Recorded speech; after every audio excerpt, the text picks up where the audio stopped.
Chris Lounsbury and Brian West and Allison France. Okay, any public comments on the items not on the agenda? Oh, and Shane Stack just joined us. I'll just comment and say this is Dylan Jake's last public meeting as one of our assigned attorneys because she decided to return home to her family. And so since you're here, Dylan, thank you. Yeah, thank you. We'll miss you. And we will miss you, yes. Thank you, guys. I had planned to hop on and just say I really appreciate and I'm grateful for everything, welcoming me into the county family and everything I've learned from you. So thank you so much. And yeah, if you're ever in Chicago, be in touch. Absolutely. If you ever want to come out and tour the Smurf and Stone sites.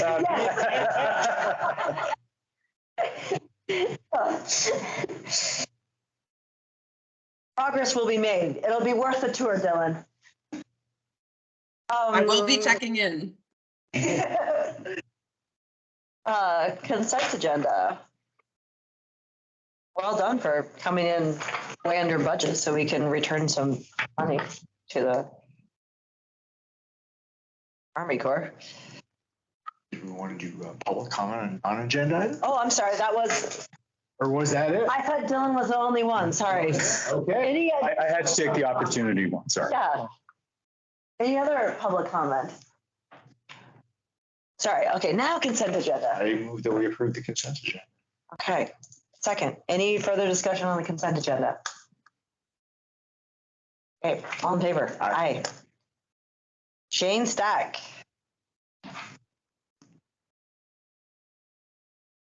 All right. You can hear me, right? Oh, yes. Okay. I'm going to try a camera.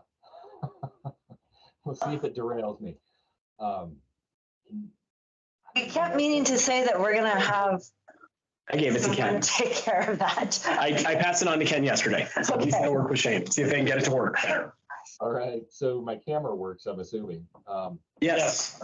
If my audio goes away, just let me know and I'll turn my camera off. But so the first item is just an interlocal agreement with the City of Missoula for the Safe Streets and Roads for All project on South Avenue, which is a project that would add curb gutter, sidewalk, shared use path along South Avenue from the intersection of Reserve Street all the way to Clements Road and Target Range School, and then along Clements Road between North and South. And so it'd be really a project as a complete street project. And we've had long conversations about this. The match requirement for Missoula County is $842,000 and $411 and so many cents, if I remember right. That's just all off memory. So I could be completely wrong, but it's pretty close. This agreement just memorializes that specific number and what we're going to provide for as far as match. The city and the MPO will manage the project. We'll work in coordination with them, much like the Mullen Build project worked, where Missoula County was the main contact and the agency responsible for project delivery, and the city just provided funding. So kind of roles reversed on this one, which I'm thankful for. I like to be able to provide feedback and some money and let them run with all the heavy lifting. So that's kind of where this project is at and what the agreement's for.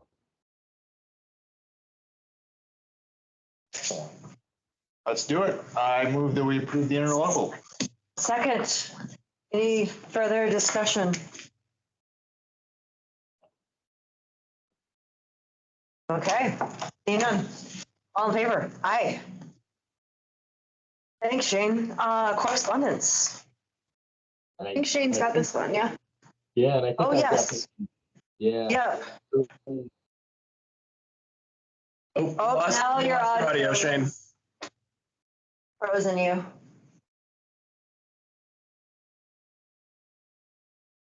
I need to turn off that video, Shane. I might have to leave and come back. Well, I think Oh, I'm going to turn my camera off. there you go. yeah. All right. So the Missoula Regional Connectivity Group is a mix of government and non-government organizations that are interested in development of wildlife accommodations in the Missoula area. So the group's first project that they're kind of focusing on is a wildlife crossing structure that would cross underneath I-90 at 6 Mile Creek, which is, if you're familiar with Huson exit, it's just, I don't know, maybe a mile to a half mile, somewhere in that range, west of the Huson interchange. So with that would come quite a bit of fencing. In fact, we met Tuesday with the group to talk about what that fencing would look like, and it would start clear past the west side of the 9 Mile interchange at a crossing and undercrossing for Roscoe Road, and it would extend all the way potentially to Hoole Creek and maybe even further. And so that's the project goal for that group. So what they are doing is applying for, I don't even know how to term this. MDT and FWP have created a group that's kind of focused on potential delivery and evaluation of different wildlife accommodation projects across the state of Montana. And so what they would do is Missoula Regional Connectivity Group would submit their application for this project to that group. They would evaluate it, and if they thought the project was worthy, they would then do a more detailed evaluation and spend money on a study to determine whether or not the project is viable or feasible. So really what this letter of support would be for is supporting the concept of evaluating further this idea of a 6 Mile Creek wildlife crossing structure and many miles of wildlife fencing. So hopefully that makes sense. Yeah, I think I understand the concept, but I'm having problems envisioning the wildlife move under the bridge on a much larger culvert that also allows West Slope cutthroat trout to move through it. So they're just walking through a stream underneath the interstate. Is that correct? Kind of. So right now there's a large culvert that at least one end, I believe, is perched. So it's a fish passage barrier at this point. So fish can't go upstream.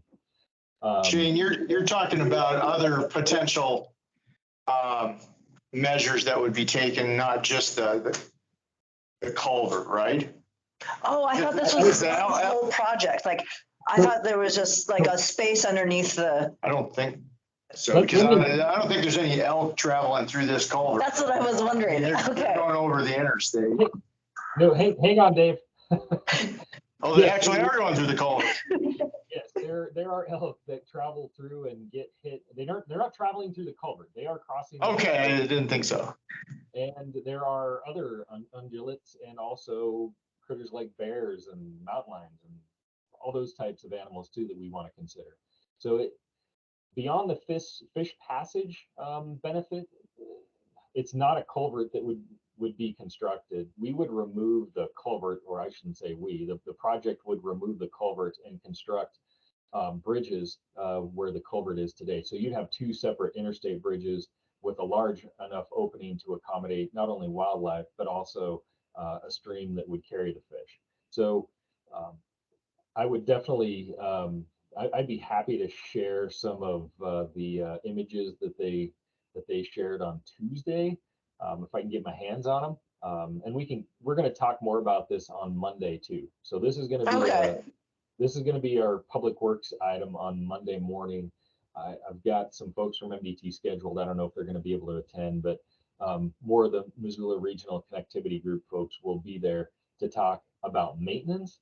And we've kind of already talked about that piece as far as, Missoula County is probably not going to be able to maintain the fencing or the structures.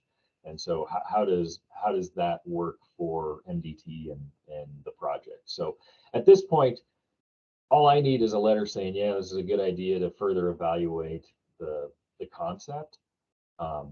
There's no commitment for for Missoula County to provide any sort of maintenance for the project or funding for the project. It's just, yeah, it's a good idea. So. Okay. all creatures great and small are going to be walking or swimming underneath the highway, right? Yes. Okay. I was confused if there was, right, or going under and over, but we'll learn more on Monday. All good. Thank you. Yes, and I think wildlife crossing is a good idea. Or safe passage for wildlife is a good idea.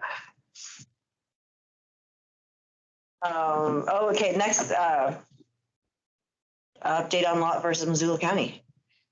Before we do that, I just realized that Jerry's been here this whole time. Was this for an item we already approved? Oh, gosh. Yes. It was a consent agenda item 2. Oh, I'm so sorry, Jerry. Was that the right decision that we made? Well, if you've already made it, that's just great. Our annual agreement with MSU. That is, Yeah. it We're is paying a, MSU too much? yeah, well, it is a budget agreement with MSU. And the important part is there's 4 positions that the salary is shared between the county and the state. And that amount is $37,000 each for a total of $148,000. And that applies to all counties. They apparently go to Mako and have a discussion, and while they arrive at that, and it's based on 2 things. They can go a percentage of the clerk and recorder, or they use the $37,000. Okay. Does that help? Yeah. It's a done deal anyway, so yes. I didn't know you'd already approved. Sorry, it's a super speedy consent agenda. Okay, very good. But I'm glad you could add some color, so thank you. Yeah. Sorry, sorry we didn't notice that you, like, this is what you'd be here for. Oh, okay, Lot versus Missoula County. Well, commissioners, on the heels of another successful election, Vinny and I are here to give you what I hope is the last update on DB 22729. This is currently titled as John Law Jr. versus Missoula County Elections Administration. Just to recap, this is the only litigation that resulted from the 2020 election. And initially it was brought as the Missoula County Election Integrity Project. And I'm sorry, the only in the state? I'm not aware of the entire state, but here in Missoula County, it was only actually filed litigation stemming from the 2020 election. It was actually originally filed by the Missoula County Election Integrity Project and Dr. Lott. It had 3 primary claims, which was 1, that the county had failed to properly retain surveillance video. 2, that the county had failed to properly produce and provide documentation surrounding the CTCL grant documentation. And then lastly, that the county was improperly retaining records of changes to the state's election database. What the plaintiffs originally sought was a declaratory action, which is a formal court order or ruling interpreting the law and an injunction. What I'm here to advise you of is that ultimately the judge has found in favor of Missoula County and has ruled that the county is not violating state law when it comes in particular to the record updating on the database. But to give you a little historical background for the process here, we engaged in discovery with the parties, and before answering our discovery request, the Missoula County Election Integrity Project requested to be released from the lawsuit, and the attorneys from the America First Institute actually withdrew from the case. At that time, we agreed to let them withdraw from the lawsuit, and Dr. Lott elected to proceed forward in the litigation. We conducted a settlement proceeding, and at the conclusion of that settlement proceeding, Dr. Lott and his current attorney agreed to dismiss the claims surrounding surveillance video and the CTCL grant documentation. I just have to reiterate that the county on multiple occasions had produced those documents to anybody who had asked for them. And so we proceeded forward to summary judgment with the judge here on the database question about whether or not our election administrator, Bradley Seaman, and his crew are appropriately retaining documentation surrounding changes to the database. And what I'll tell you is that last month on the 17th, the judge found that the county does indeed comply with the state law. It is the state's database, and the request that Dr. Lott was seeking or his interpretation of law was incorrect. So as it stands right now, we have already served notice of entry of judgment as of the 25th last month, which means that we are currently in the window for appeal on the case. If Dr. Lott elects not to appeal the case, then you won't hear any further from us about the matter. When's the window close? Next week. Okay. So we're at the tail end of it. I can't predict or forecast whether or not he will elect to appeal the matter, but we feel fairly certain that if it is appealed, that the judge's determination based on the facts presented would withstand any scrutiny. And so in short, what I want to reiterate is how much good work and how much hard work and effort that Bradley Seaman and his staff put into the elections, and that consistently, I think it's been proven that the elections that happen here in Missoula County are done fairly, they're done transparently, they're done in accordance with law. Is there any questions from the commission at this time about the case? No, just a lot of gratitude for Bradley and his crew. Yeah, thanks to our elections staff, thanks to our county attorney's office for. And of course, the Your county attorney's involvement. office. Yeah, sorry. And I don't know if there's anyone from the media on the line here or not, but No, I don't see anyone, but. whether they were on or not, I would say that we oftentimes hear the phrase frivolous litigation, and I would say Mr. Lott and his actions here embody that phrase. So there's been way too much conspiracy theorist pondering over the past few years about election integrity and such. And thank you to all of you for your good work. Like I said, we'll only come back if they decide to appeal the decision, but I think this is the last update we'll have on TV 22729. Thank you. Excellent.